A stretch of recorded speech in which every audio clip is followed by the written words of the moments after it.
previous one. So the selection of energy or co-energy to find force is purely a matter of convenience. They say here it's matter convenient. So which one convenient for us, then use that method lah. If they didn't state anything there, I mean that it's open, then you can use co-energy or energy method. They both get the same result, but one or other may be simpler analytically, depending on the desired result and characteristic of the system being analyzed.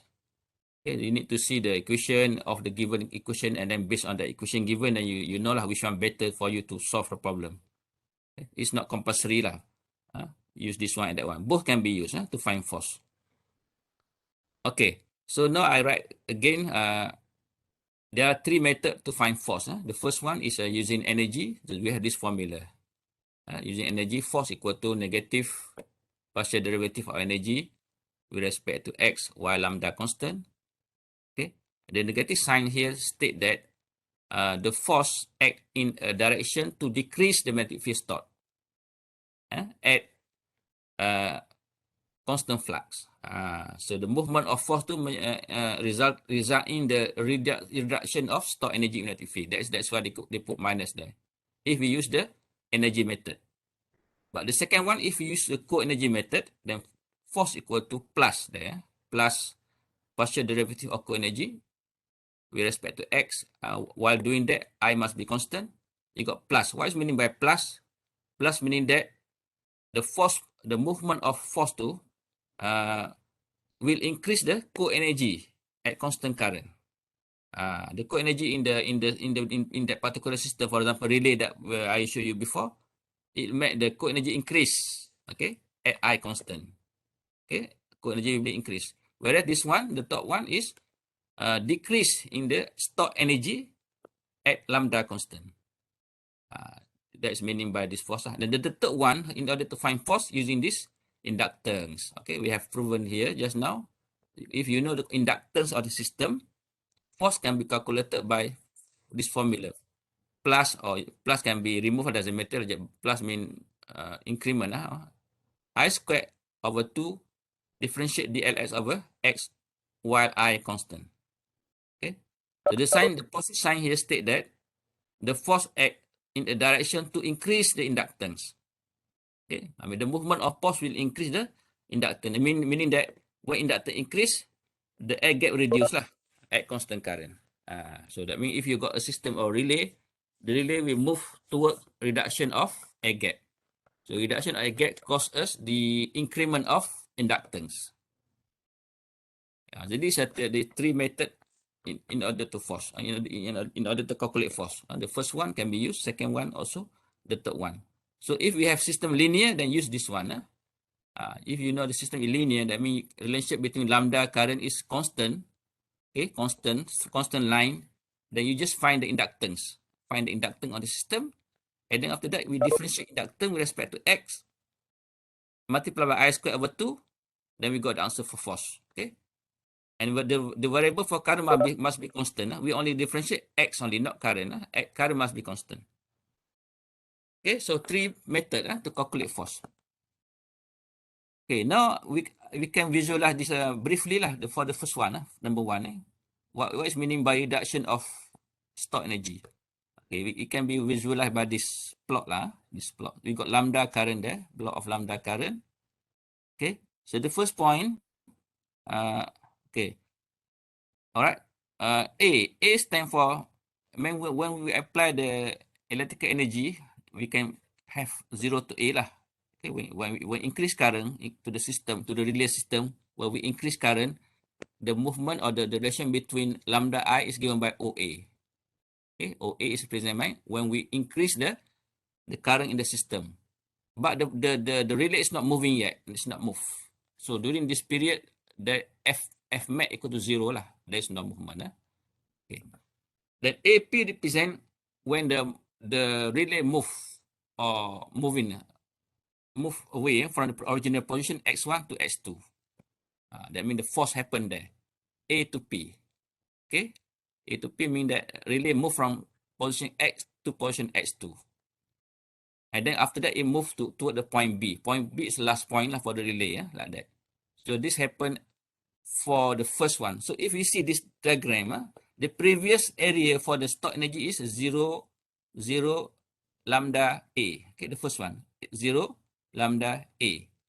That is the previous energy stored in the magnetic field, right? So when relay move, when the plunger move, it move to A to P. So what happened to the area now? The area stored energy will be 0, P lambda. That means reduction of the energy stored. That's meaning by negative sign there lah. If you want to understand like that, negative mean the total energy in the magnetic field reduced from 0 A lambda to 0 P lambda. I will explain later on with more clearly. That's meaning by the movement. So the movement taking place during lambda constant. You can see that the equation just now, lambda is constant. A to P lambda constant. Okay, here lambda constant. This lambda is constant. So that's why you can see that movement from relay from A stand at position x1. It move to P position at x2. So during this movement, it will happen at lambda constant. So the shaded line here represent the change of mechanical energy, DWM. So the change of mechanical energy cause you the decrement of stored energy, negative DWF. You want to know more detail? So the shaded area represent what? The reduction of energy stored, which equivalent to the increment of mechanical energy. This represent equation number 1, which is what we derived just now lah. Right. Or number 2, here, plus I just now I mentioned increment of core energy at constant current. So how we visualize this one? You can go to this circuit number 2. Okay, previously, okay, relay at position A. A mean when we increase current, it will move from 0 to A lah. So this is the stored energy of the relay, 0 A lambda 1. Okay, at constant current, I mean it move from A to B. A to B mean constant current lah. I exists here, so it move from A to B. That mean at point B, the position of relay is x2 already. It move from x1 to x2 at constant current. Okay, so if you see this figure carefully, previously the energy stored, core energy stored is 0 A I, 0 A I. This is core energy stored. Now it move to 0 B I. That means increment, bigger area now, bigger area of core energy. You must remember which one core energy I show you last time, the figure, the blue color and red color last time. You want to know back, I show you. Never mind. We go back to the previous figure, which is very important here. Here. See, this the red color is represent for energy, and the blue color is for core energy. The blue color mean the area under lambda I curve. Under this curve, this is blue color, which is the core energy, and under this one is energy. Okay. If you got confused, you have to refer to this lambda I characteristic. I go back here. Okay, so back to here. That means before relay move, the core energy equal to 0 A lambda. Okay. When the relay move from A to B, during constant current, this current exists, move from here to A, constant current. So we found that the core energy is become bigger now, 0 B I. Okay, that means bigger area of the core energy. That's why we say plus there lah. This meaning by plus. And the shaded area here represent the increment of mechanical energy, or DWM lah, DWM. Ataupun you can say the plus WF. This represent the plus WF, which equal to DWM. Alright. Okay. For more detail, I click this link for you to understand more detail what really happened here lah. Here 0 to P. We just focus on this part only. For when we focus on the energy phenomena. So from A to P, what happened there? So I click here. Okay, this slide maybe can give you more understand lah. What happened to A to B? 0 to A. 0 to A means we apply current to the relay. So we apply current to the relay, so the relay store energy lah. the energy stored given 0 A lambda.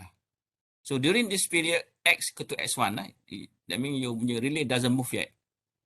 Okay, now we go to this equation, the original equation that we know before, dWe equal to dWf plus dWm. So from 0 to A, the mechanical movement is 0. That means dWm equal to 0. So this part equal to 0. Equal to 0. Okay. And that means dWe equal to dWf. dWe equal to I d lambda. Equal to I d lambda equal to dWf. Then from that, we know that Wf equal to I d lambda. We can work out this area lah. So this area equal to I d lambda, which is equal to energy stored during OA.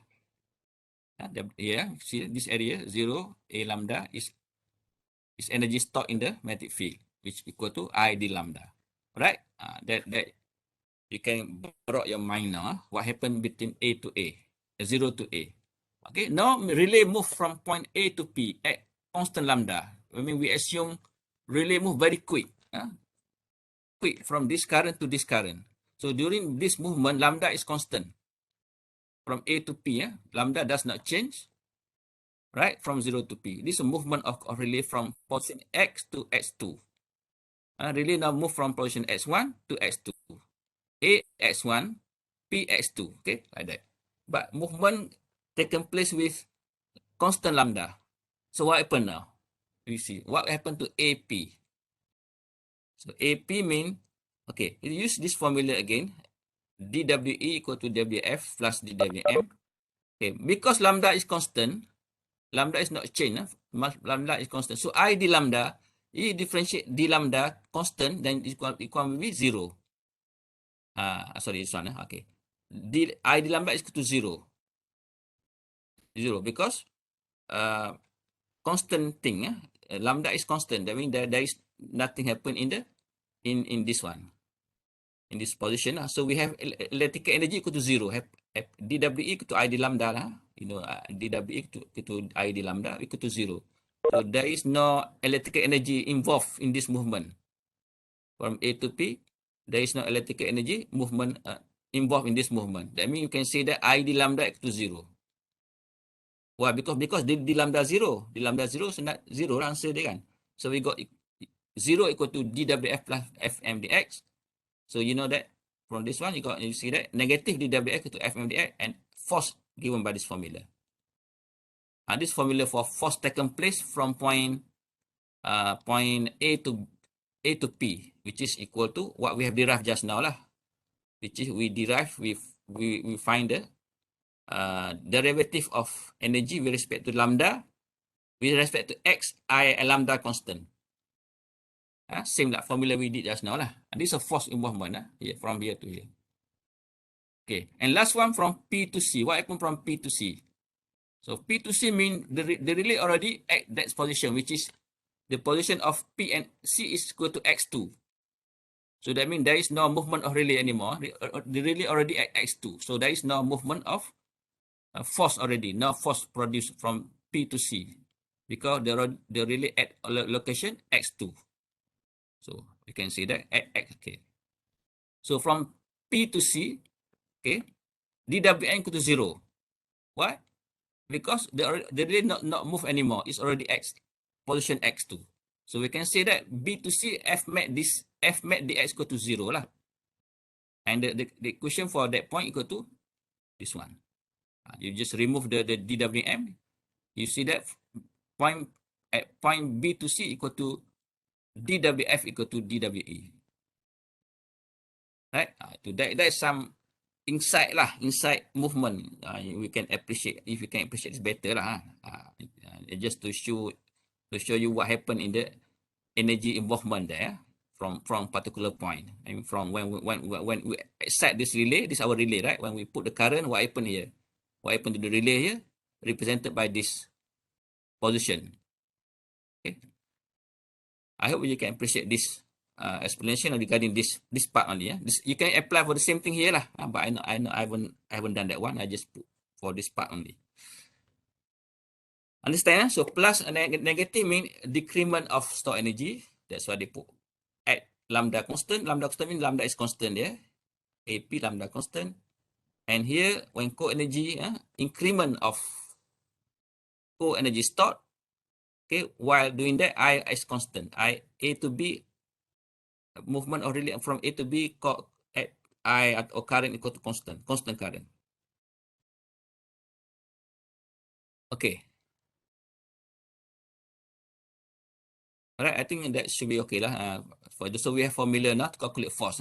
So provided we know the energy stored, then we can calculate force. Alright, what we have done before is regarding lambda and current. We see that what we discussed just now, we want to know the relationship between electrical energy, mechanical energy involved, and also field energy based on lambda current. So we can do the same thing if we change the axis. Instead of lambda current, we change to the beta BH curve now. No, so in this slide, we focus more on BH curve. Okay. Right. Okay, we know that energy just now, energy that we discussed previously equal to I d lambda, integrate from 0 to lambda. Okay, then by integrate this one, we can calculate total energy stored in the magnetic field. Again, we assume it's linear lah. System linear, we can do this formula. And then we know that in linear system, I equal to linear system mean what? All energy stored in the air gap. Remember, remember that keyword. Energy only, we only D energy in the air gap only. In the core, we assume 0 lah. So everything in the air gap. So I, for the system, we know that Ni is to Hg. This is a basic formula. We assume just G only lah. We assume one air gap only. If you got two air gap, you need to multiply by 2G lah. But here, just general equation. Okay, so Ni equal to Hg. Hg or HL sama lah. G equal to L lah, Lg. Alright, then we know that d lambda equal to d multiplied by lambda is flux linkage equal to N flux. And then equal to NAB equal to NADB. We just elaborate that. Because we want to change from d lambda to dB now. D flux density. Okay, then we can rearrange this formula with respect to flux density B, because we know we integrate with respect to B. Then this one become here. Okay, so energy now can be represented by integration of AG HDB and from 0 to B. This one you just cancel lah, N cancel dengan N. A you bring out here and G you bring out here, then it become HDB. Okay.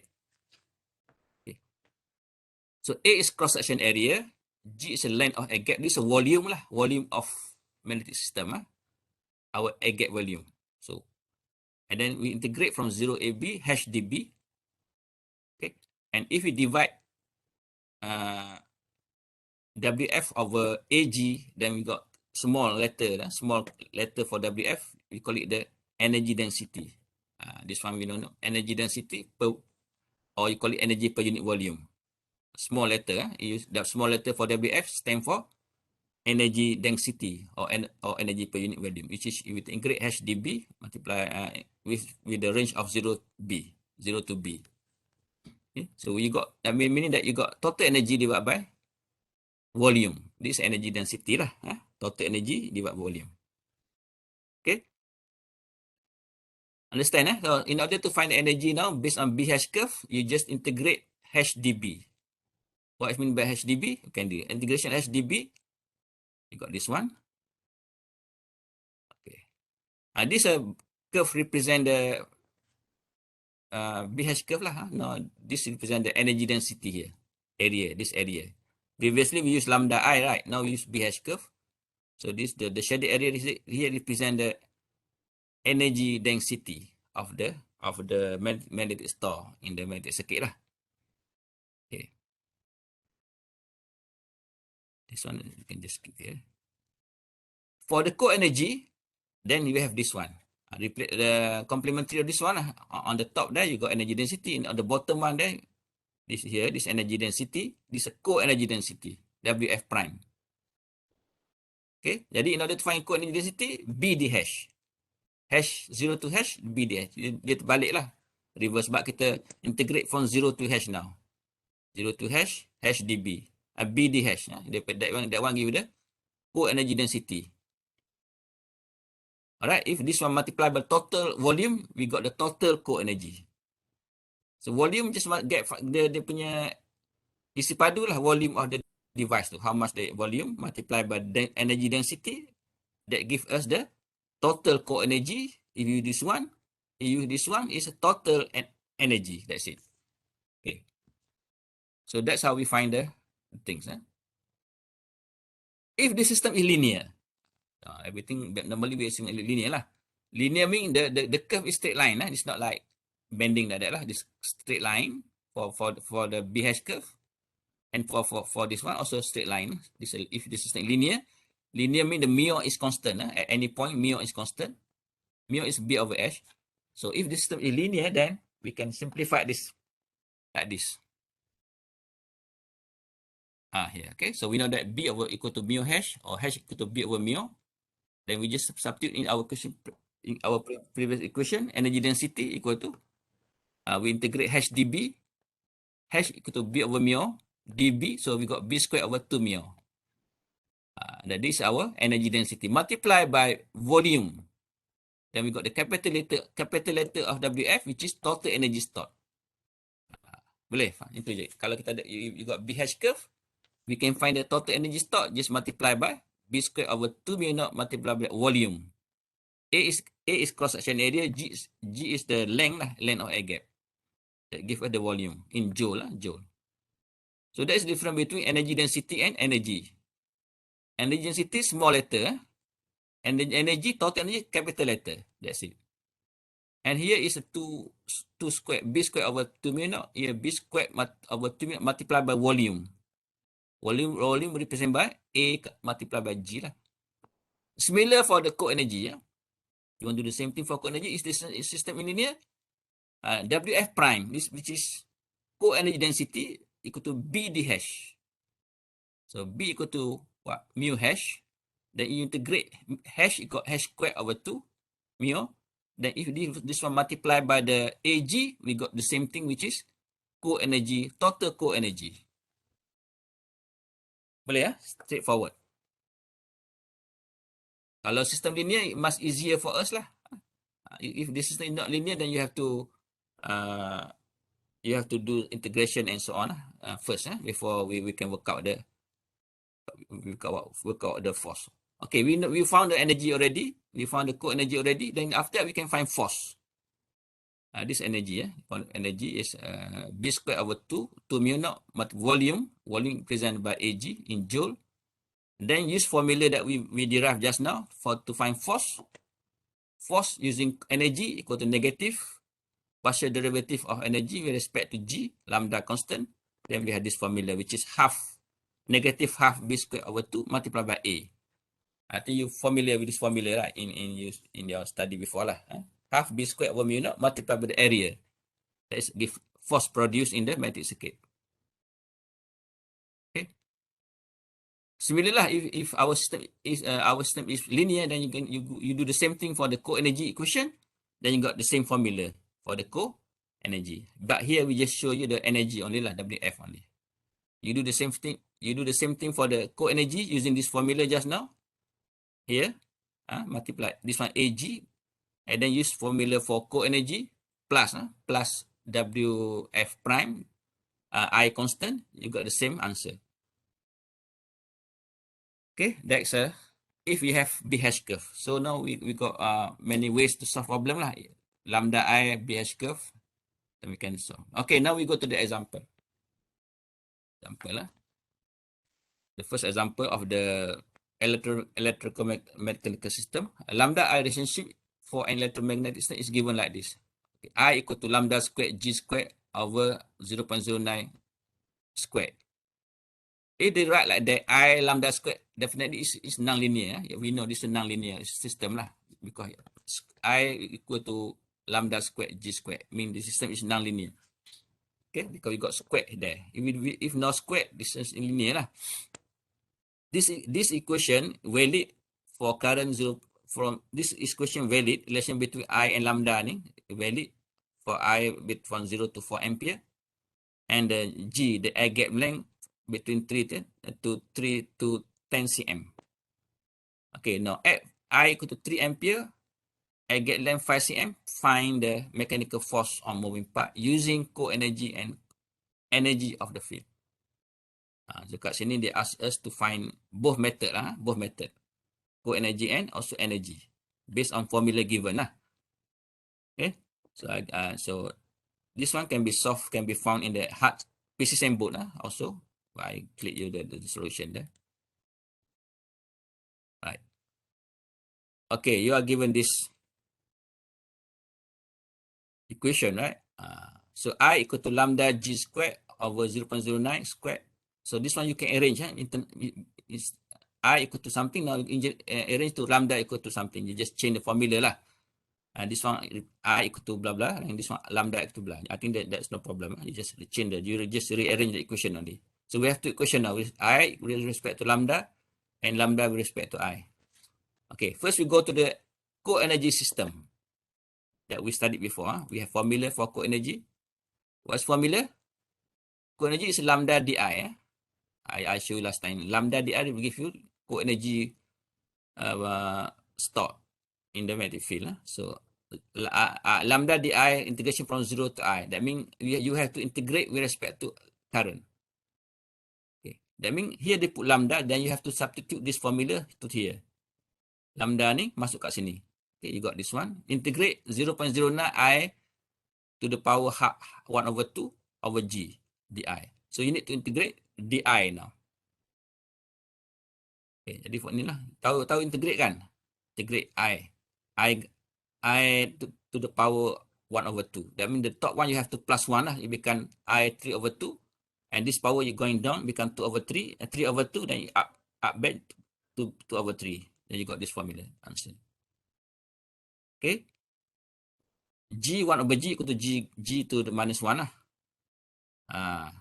Okay, that you going to give you the WF prime, which is energy, co-energy. And then find force. Force using formula just now, we use the partial derivative where you have to get the derivation of WF prime with respect to G, I constant. You do the same thing lah.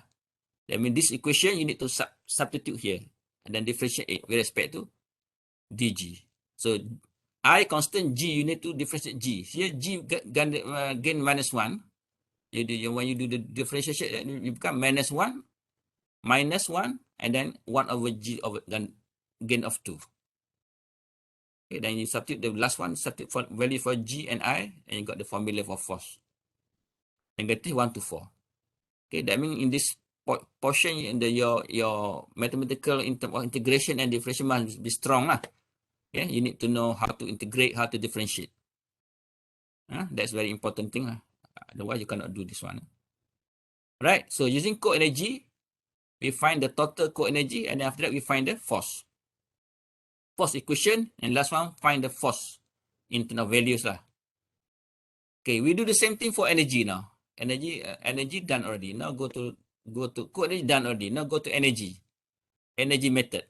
So energy is equal to I di lambda from 0 to lambda. You do the same thing, but now you have to substitute I here, current there, equation current here, and then differentiate and integrate with respect to lambda. That means lambda squared, you integrate, become lambda cube over 3 lah, like that. Or lambda gain of 3 divided by 3. I think this one basic thing about the integration lah. And then you got the energy, and then after that you do the force for the energy. You got negative sign there. Okay. While doing that, lambda must be constant. That means you need to differentiate with respect to G, the air gap length.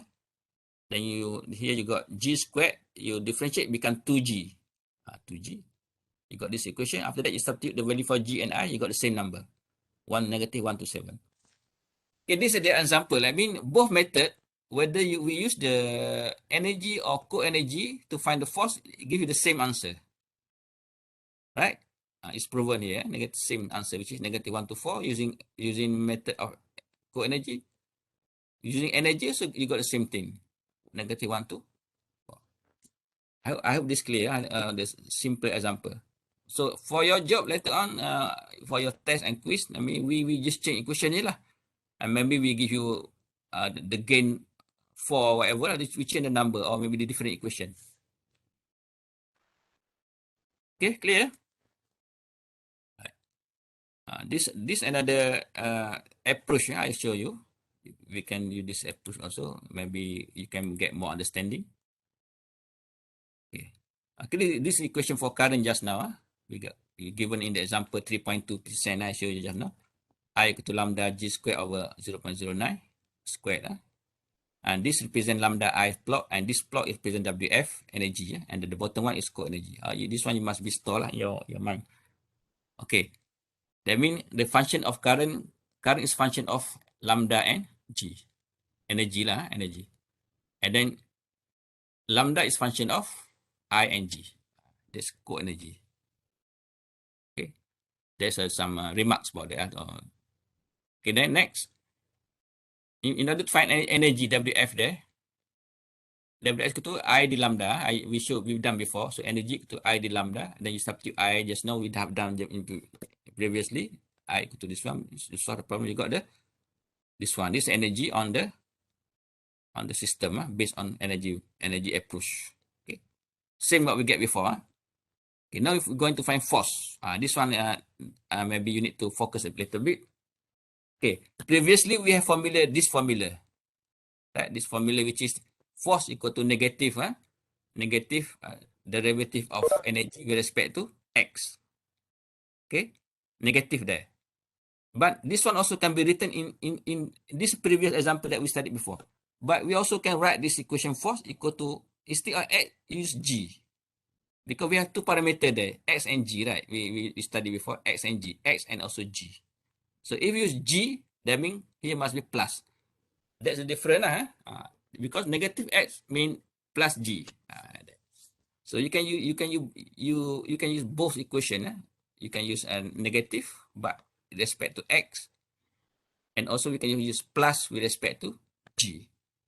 So the answer will be similar, but the quality will be different. Okay, if you use this principle with respect to this formula, because we have g there, we don't have x. We have in our example we got g, not x. In this example we got g. Okay, g, lambda g, not lambda x.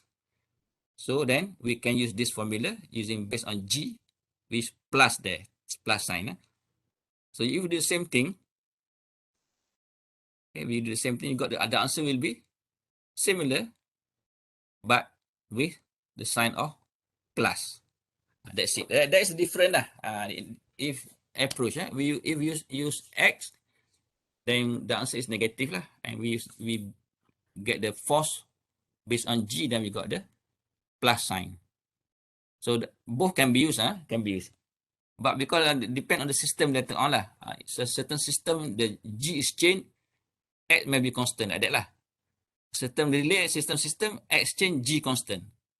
So we need to check which variable that will move. That one we differentiate with movement variable, the variable that move forward, that change. The constant we don't do anything lah. So tengok system later on. Sometimes they put g, sometimes they put x. But same thing, only the polarity only, plus and minus only. That's the difference.